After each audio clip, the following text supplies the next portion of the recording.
Hello, Budget Comics, back again with another budget haul. Going to start today with our story of two figures. Used to be story of two books, but lately story of two figures. Right here we have Sabretooth and Omega Red, and I really like these two. These are about $5 a piece. I really like these two because they remind me of the old X-Men cartoon. Love the Jim Lee Sabretooth there. Again, you see these, my local comic shop just got a whole nother haul of these in, and they're really cheap and fun figures to get, so, worth picking up if you see them, and if you remember them as a kid, they kind of bring back a little nostalgia, too. I've been doing this lately. This is a graphic novel showcase, and this collects the Jeff Smith Shazam Monster Society of Evil. Jeff Smith, of course, known for Bone. This is one of his few forays into mainstream superheroes. It's a pretty good story. Quick read, good story. You can find this for about $10, $15. I believe they did it in a trade paperback. This is the hardcover, comes with the poster. But a really, really fun book, and it's an all-age book, so if you have kids or young people in your life, it's a fun book, especially for Christmas, to give as a gift. So, especially with the movie coming out, this might be something really, really cool for people. Next, I just have a couple overlooked books that I think are worth picking up and fun to have in your collection. I don't know if they're worth anything, but they might be fun picking up. This is Civil War: The Confession, and it's kind of the last book of the Civil War. It deals with Iron Man and Captain America. Not going to spoil it. This is kind of a single issue spotlight. I love these standalone one-shot type things. Worth getting if you have the chance. Probably a couple bucks. This was kind of hot for a while. It was low printed. Like I said, it kind of came out after all the Civil War stuff. Kind of overlooked, but a good read and worth picking up, especially if you're into the Civil War, especially with the movie coming out. But if you end up liking that series, it's a good book to pick up. This is Iron Man 128. Most people know what this is. This is the Demon in the Bottle storyline. I was surprised to find this so cheap. This is $7 for a good copy. Just one of those books I never picked up. I don't know why. I have the trade, but I never picked this up. So saw it for $7 and grabbed it. So apparently it's out there for a decent price. So if you're starting a collection, building a collection, worth getting. Star Wars Boba Fett Bounty on Barcoded. This is Boba Fett's first solo comic. It's a good read, a one-shot, another one-shot story that I like. I've seen it for $5, $6. It's not very expensive. But, Star Wars is always a hot thing. If you're someone who's getting into Star Wars or knows someone's getting into Star Wars or likes Boba Fett, it's a fun little piece of Boba Fett memorabilia to pick up. Like I said, story's decent. It has to deal with him chasing down this guy, Barcoda. It's a good story. Good book. Another kind of overlooked key issue. Again, not worth a lot, but it's a key issue here. New Mutants 32. This is the first appearance of Madripoor, which is an island nation of thieves and outlaws and everything like that. It's prevalent all throughout the Marvel Universe. A $1 book. Again, building a collection, just want to pick up some keys or significant issues. Wolverine deals a lot in Madripoor. If you're a Wolverine fan, feeling a little nostalgic, worth getting. Fantastic Four 238 with the series ending, getting a little nostalgic for this.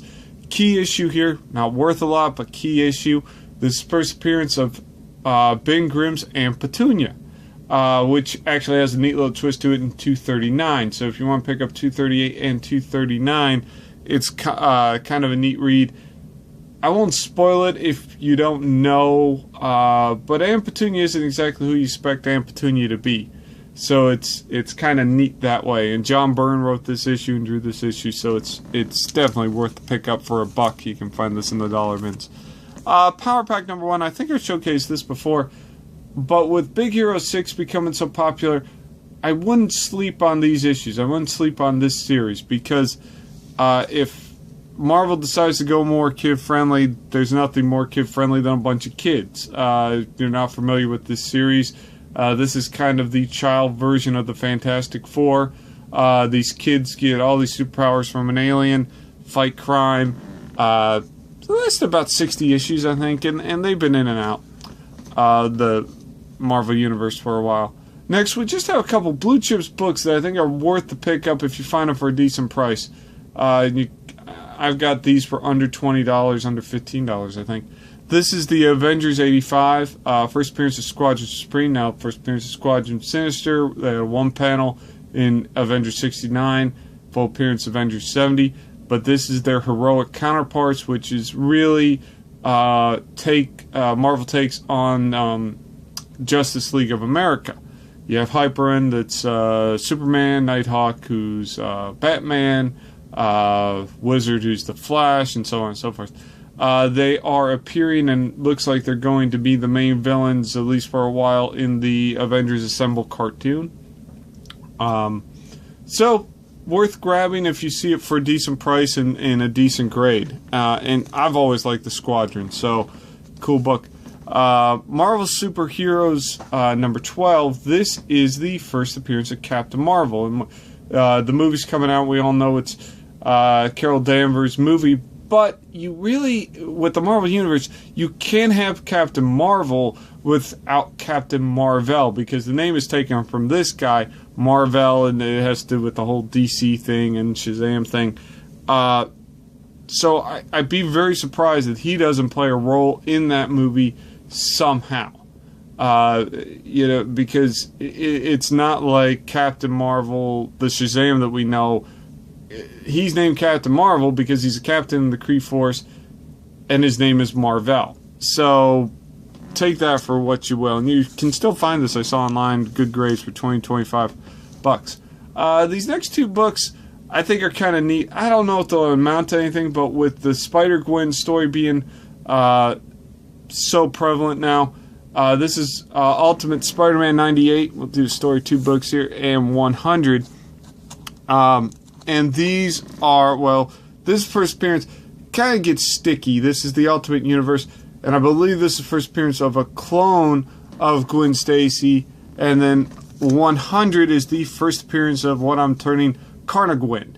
It is Gwen Stacy as Carnage. So if you like Spider-Gwen and you kind of like different takes on Gwen Stacy, you can't get too much different than this, where in issue 100 she actually becomes Carnage. $2 a piece. Fun books. Again, I don't know if they'll ever amount to anything, but if you like these different takes on Spider-Man characters, worth picking up. Probably the whole. I'm trying to remember how many parts the story was. It might have been 4 parts. So if you pick it up, 97, 98, 99, 100. Worth getting. It might have went into 101. I can't remember, but E.M. Bryan, Michael Bendis, and Mark Bagley. These first 100 issues were just great of this series. At one time, I had almost every single one. Uncanny X-Men 493. This is the first appearance of the modern X-Force with Wolverine and Phantom X. Well, Phantom X isn't in this issue, but that team. $2. I got this for $2. So worth grabbing if you happen to see it. Next, this has kind of been around. This is Spectacular Spider-Man 220. This is where the Mary Jane announces that she's pregnant. And in the good future, the MC2 universe, that becomes Spider-Girl. She actually loses the baby in our 616 universe. But $2. Fun book. This might be one of those things that gets rewritten with the Secret Wars and all that stuff. I don't know, but worth a pickup if you happen to see a cool piece of Spider-Man lore. Next, creator spotlight, but also a book that's kind of cooling off that might be a fun grab. This is Marvel Team Up 53. This is the first John Byrne X-Men, and I've seen this for $10 and under. John Byrne on X-Men is definitely worth getting.